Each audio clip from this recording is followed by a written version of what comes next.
The night was quiet. The highway stretched out in front of me like a black ribbon. The only sound was my tires whispering against the road. Steady and calm, I pulled into the rest stop, a lonely spot lit by flickering yellow lamps. I wanted a sip of water, a stretch of my legs, maybe just a moment to breathe. But peace never lasts long when people already decided what you are. I saw headlights flash behind me, too close, too sharp. Then the red and blue lights exploded, spinning across the trees and pavement. It was like the night itself turned against me. My chest tightened. I froze, not because I was guilty, but because I already knew how this story usually ends. The doors of the cruiser slammed shut hard. Two cops walked toward me, slow and heavy, their shoulders wide, their smirks sharp. They were already certain of who I was before they even said a word. One tapped on my window with his flashlight hard, like I was an animal locked inside. "Step out of the car now," he barked. I swallowed my words. I tried to ask what was wrong. But before I could finish, the second officer yanked the door open. His hand clamped on my arm. He dragged me out like I was nothing but weight to be thrown around. The cold night air hit me. Then the hood of my car pressed against my cheek, metal sharp and freezing against my skin. I heard one of them whisper in my ear, low and hateful, "Guys like you never learn." "Do you?" The other laughed, rough and careless. His hands searched my pockets without asking. He didn't bother to explain, because in their minds no explanation was needed. Cars drove by on the road, some people slowed down, some stared for a second, some shook their heads, but not one of them stopped. Not one of them spoke. In that moment, I wasn't a man to them. I was just a story they thought they had heard before, a stereotype, a joke, a target. The handcuffs bit into my wrists too tight, cutting the skin. Every click of the cuffs felt like they were sealing their own arrogance. They shoved me into the back of the cruiser, like I was garbage thrown into a bin. Their laughter filled the car. Not nervous laughter, not polite laughter, but the kind of laughter bullies share when they think no one can stop them. I sat there in silence, not because I was afraid, but because I was already thinking of tomorrow. Because unlike them, I knew who I was. Unlike them, I knew the truth of what was coming. The ride was long. The cruiser rattled. The radio buzzed with static. I stared at the cage between me and the front seats. I wondered if they noticed the way I didn't resist, the way I didn't beg. I wondered if they mistook my silence for weakness, because in my silence I was already building my answer. I was already seeing the next day at the station. They marched me inside. Their voices louder than needed, their steps heavier than normal. They wanted everyone watching to see me like this, like a man broken, like a man accused. But I kept my head high. I let their laughter bounce off me, because I knew this night wasn't the end. This night was only the setup. The cell was cold. The light above me hummed. I sat on the hard bench. I thought of my father's words. He always told me, "When people try to drag you down, son, don't wrestle in the mud with them. Let them laugh, let them believe, and when the moment is right, you stand taller than they ever imagined." So I waited. I let the hours crawl by. I let them think they had won, because the truth was already on my side, and the morning would belong to me when they came for me the next day. Their faces carried the same smirk. They thought they had crushed me. But as they walked me down the hallway, as the doors opened into the courtroom, they didn't know. Not yet. Not until the moment their eyes landed on the judge's chair, and the man sitting there, the man they had cuffed, the man they had laughed at, the man they had treated like less than human, now wearing the black robe of justice, now holding the gavel that could decide their fate. Their smiles dropped, their steps faltered. I watched the color drain from their faces, and in that silence the world had flipped. The hunted had become the judge. The powerless had become the one with power. Now let me ask you something. If you were sitting in that chair, looking down at the very men who laughed while chaining your wrists, would you show mercy, or would you let them taste their own medicine? The courtroom was silent. You could hear the scrape of a chair, the shuffle of nervous shoes. The two cops froze at the door. Their jaws dropped when their eyes met mine. They blinked, then blinked again, like the world itself had betrayed them. They weren't ready for this. They weren't ready for me. The man they dragged from the rest stop, the man they cuffed without cause, the man they mocked and humiliated, now wore the black robe, now sat behind the bench, now held the gavel that could echo louder than their laughter ever did. I saw them try to recover. Their spines stiffened. Their faces twisted into forced grins, but their eyes gave them away. Fear sat there, raw and sharp. They looked at me not like a stranger anymore, but like a storm they didn't know how to survive. The bailiff cleared his throat. "All rise." His voice rang out. Everyone stood. The officers stood too, stiff and clumsy.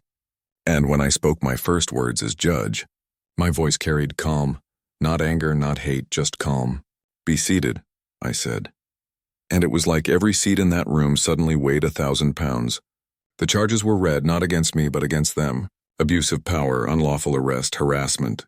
The irony burned so hot I thought it might set the whole courthouse ablaze. They shifted in their chairs, one of them tugged at his collar. The other kept biting his lip. I watched them sweat, watched them squirm, and all I had to do was sit still. The prosecutor laid out the evidence. Body cam footage they thought no one would see. Reports that didn't line up. Witnesses who finally spoke. Piece by piece, their arrogance crumbled. Piece by piece, their masks slipped. The courtroom listened. Every detail cut deeper into their defense. And I stayed silent because silence was my sharpest weapon, because silence forced them to hear their own actions echo back. Louder than any excuse they could invent. One of them dared to look at me, his eyes searched mine. Begging maybe for mercy, maybe for a miracle, but I didn't flinch. I didn't blink. I let him see the truth in me. The truth they tried to bury under handcuffs and laughter. The truth they could never erase. The other officer leaned forward. He whispered to his lawyer. His hands shook. His leg bounced under the table. I could feel his panic ripple across the room. It was almost poetic. How quickly the powerful lose their footing when the stage is no longer theirs. And in that moment, I thought of every man and woman who ever sat in the back of a cruiser for no reason. Every face pressed against cold metal. Every wrist cut by steel cuffs.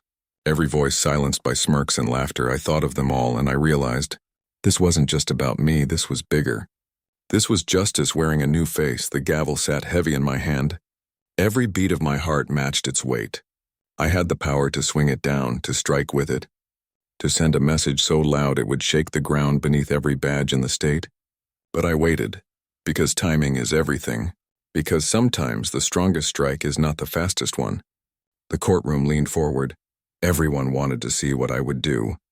Would I show rage? Would I show mercy, or would I show them something they never expected? I leaned back in my chair. I let the silence grow thick. I let them feel the weight of the air pressing down on them.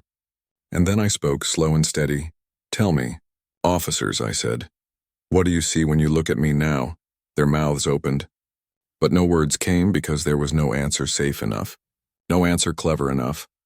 No answer strong enough to break the truth staring them in the face. And so I ask you, if you were sitting in that courtroom, watching the men who once cuffed me now tremble before me, would you want me to crush them completely? Or would you want me to let them twist longer in their own fear? The courtroom grew heavier with each second.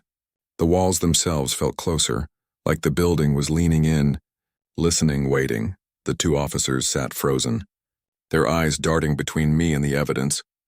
Their confidence crumbled like sand in water. But then one of them snapped. His voice broke the silence. "This is a setup," he shouted. His words echoed against the wooden panels. A nervous laugh slipped from his mouth. He pointed at me.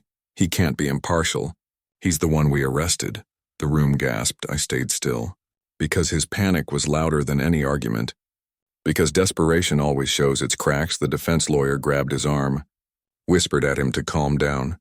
But he kept talking, digging his own grave deeper with every word. "They can't let him sit here. He hates us. He'll destroy us." I leaned forward slowly. I let my shadow stretch across the bench. "Do you believe justice is only fair when it favors you?" I asked. His mouth closed, his lips trembled, and suddenly the courtroom wasn't looking at me. They were looking at him. At the man who couldn't hold his own mask. The prosecutor rose. He didn't need to say much. The officer had already torn down his own defense. But then the second cop tried a different tactic. He lowered his voice. He tried to soften his face. "Judge, we were only doing our job," he said. "Protocols, procedures, suspicion. You know how it is." His words were smoother, but they carried poison. The kind of poison that slips into systems and eats them from within. The kind of poison that lets injustice wear a uniform and call itself duty. I felt the weight of every eye on me. Some wanted revenge, some wanted mercy, some wanted to see if I was human enough to forgive, or strong enough to punish. The bailiff called the next witness.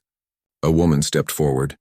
Her voice shook at first, but when she spoke, her story cut deeper than steel. She had been at the rest stop that night.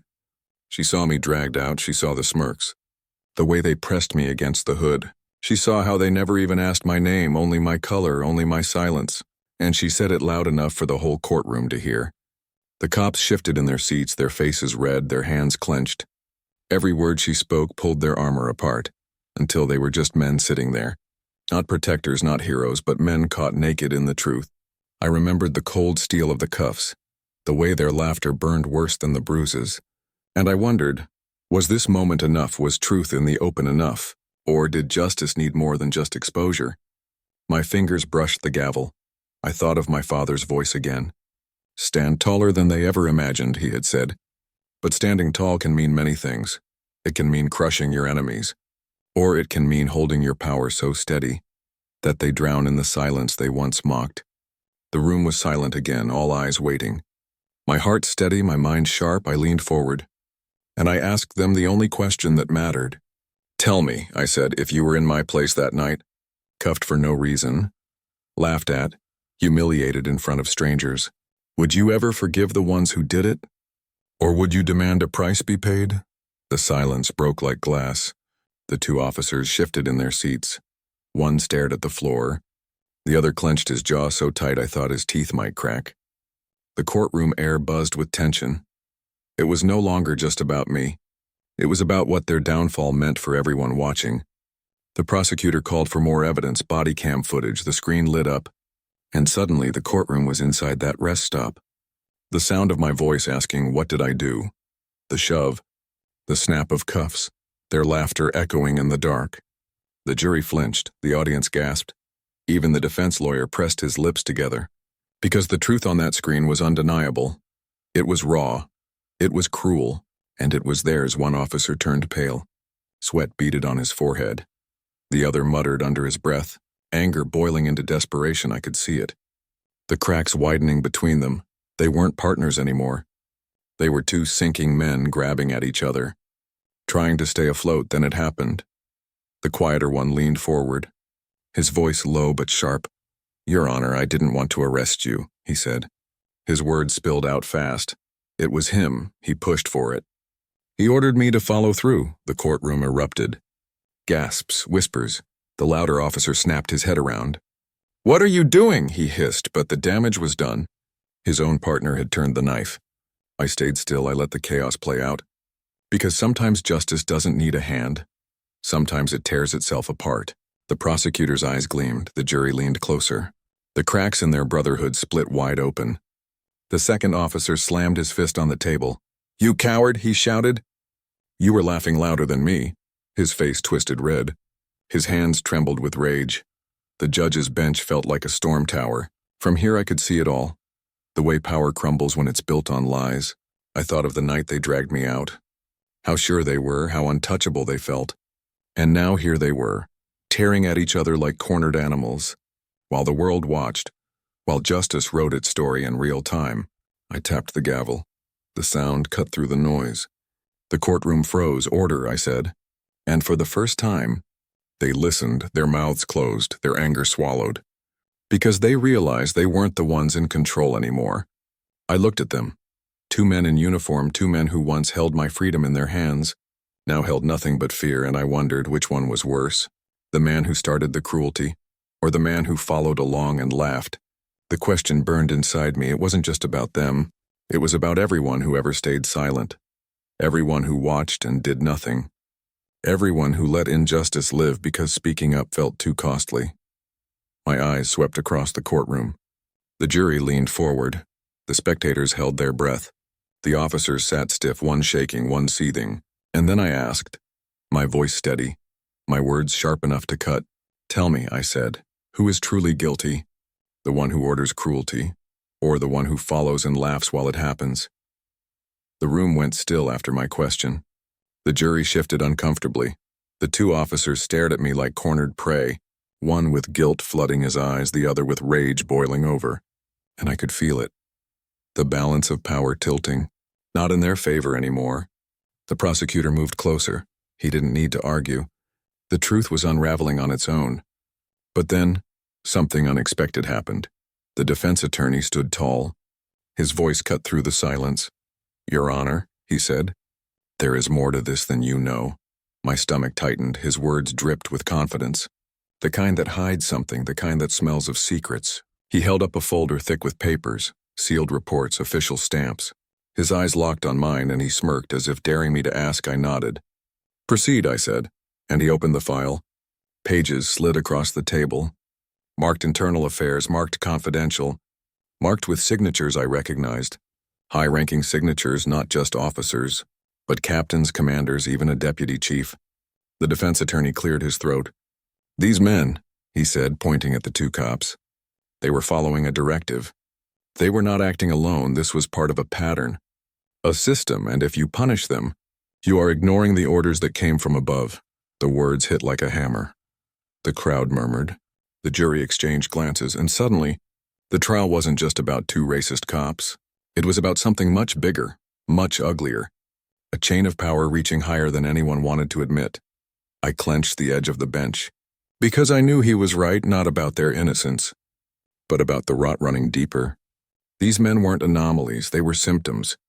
Symptoms of a disease that had been festering in silence. The officers looked stunned.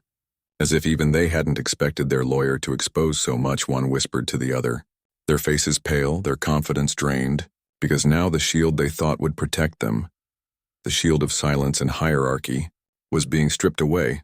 The prosecutor rose, her voice sharp. "Your Honor, this defense is nothing but distraction. But if the claim is true, then it only strengthens the case, because following unlawful orders is no defense to violating the rights of a citizen." The courtroom roared with noise again, voices clashing, truth and lies wrestling in the air. But my mind was somewhere else. I thought of that night again. The flashing lights, the cuffs on my wrists, their laughter echoing, and I asked myself, were they laughing because they hated me? Or because they knew they were protected? Because someone above had told them they could? The defense attorney smirked again, confident, calm, as if he had planted a seed of doubt, as if he believed the system would never let me cut too deep. But he underestimated something. He underestimated what it feels like to be humiliated, to be broken down, to rise back up and to sit where I sit now, with the gavel in my hand and the truth in my grasp. I leaned forward, my voice slow, steady, each word deliberate. "If this rot goes higher," I said, "then it will be exposed no matter how far it reaches, no matter how powerful it thinks it is." The defense attorney's smile faded. The officer's shoulders slumped. The prosecutor's eyes sharpened. And the jury watched me like I was holding a live flame, because they knew this wasn't just a trial anymore. This was a reckoning. The weight of it pressed on my chest. Heavy, suffocating, but also liberating, because I had waited my whole life for this moment. The moment to prove that justice, real justice, could stand taller than fear, taller than silence, taller than power itself. I slammed the gavel once, the sound echoed like thunder, and I looked at those two broken men, then at their lawyer, then at the crowd, and I asked, not just as a judge, but as a man who had lived the cruelty of the system, tell me, if the disease of injustice spreads from the bottom to the top, would you rather cut off the infected hand? The air turned thick after my words, like the walls themselves were holding their breath.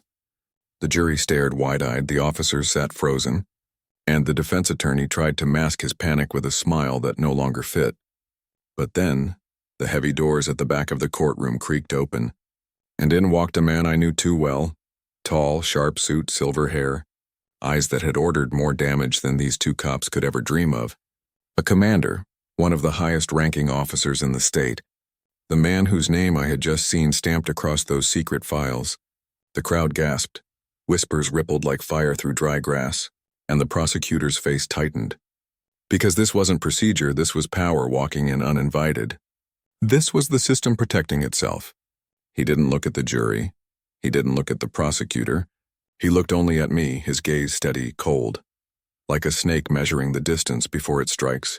He walked to the defense table, placed a hand on the lawyer's shoulder, and whispered something I couldn't hear. The lawyer nodded quickly, almost trembling, and then stood. "Your Honor," he said, There has been a misunderstanding. This case must be dismissed immediately, for the sake of the state's interest. The room erupted. The prosecutor shot up, furious. Dismissed? After everything we've heard? After the evidence? After the testimony? Her voice cracked like lightning, but the lawyer only gestured toward the commander. As if that man's presence was all the argument he needed, the commander finally spoke, his voice smooth, too smooth, like oil sliding over water. "Judge," he said, "this trial is dangerous. It threatens stability. It threatens public trust, and I assure you, it threatens your career." His words cut deeper than a blade because they weren't a warning. They were a threat, simple, clear, step down, or be destroyed.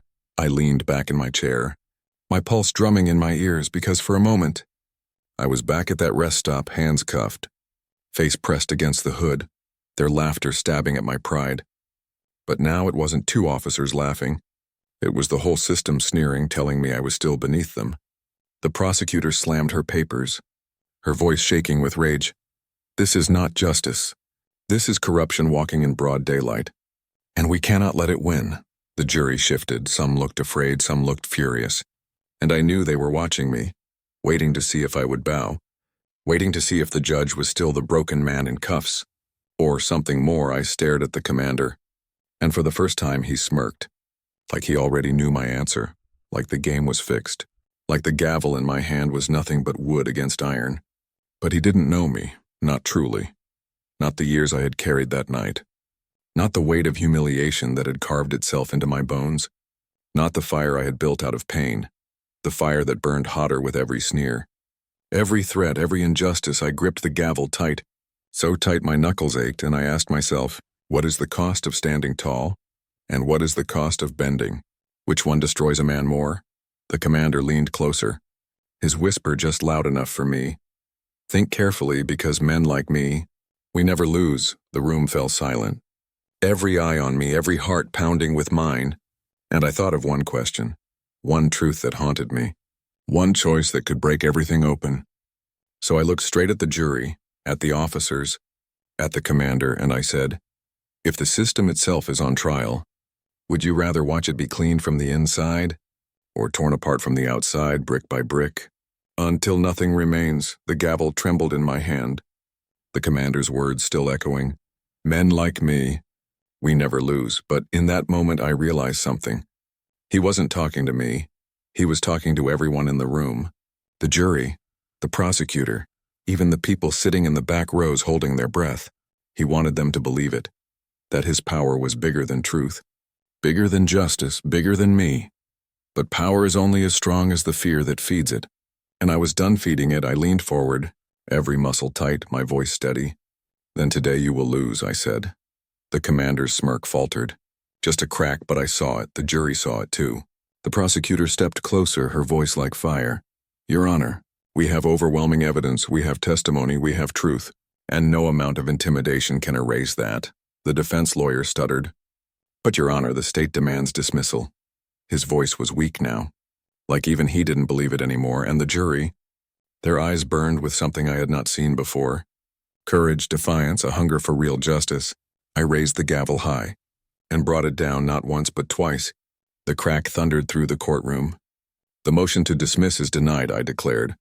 The room erupted, gasps, murmurs, even a few cheers. The commander's face darkened, like a storm cloud ready to burst. The officers shifted uncomfortably, their arrogance gone, their laughter from that night replaced with silent dread. For the first time they looked small, not because I was bigger, but because the truth was bigger than them. The prosecutor wasted no time. She presented the final piece of evidence. A recording, the officers' voices clear as day, laughing about the stop, bragging about how easy it was to humiliate me, and then, the line that silenced the entire room, "Doesn't matter what he says, guys like him don't get justice anyway." The jury's faces hardened. Their verdict was sealed before the deliberation even began.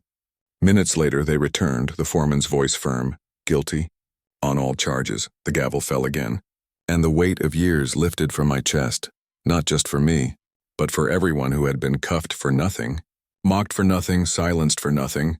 This wasn't just my victory, it was theirs too. The commander stood, his jaw tight, his power cracking like old paint. He glared at me, and for the first time, he said nothing because silence was all he had left. The officers were led away in cuffs, their heads down, and I watched them disappear through the same doors they had once shoved me through, the irony cut sharper than any blade. The courtroom buzzed with shock, with relief, with history shifting in real time, and I sat there alone for a moment, remembering the cold metal of the hood against my cheek, the sound of their laughter, the sting of the cuffs, but also the sound of the gavel, the power of truth, the victory of standing tall when everyone else said to bow. Justice is not a gift. It is not given. It is fought for, and sometimes the fight looks impossible. But impossible is just another word for unfinished. So I ask you now, if you were in my seat with the whole system daring you to break, would you bring down the gavel, or would you let the fear win?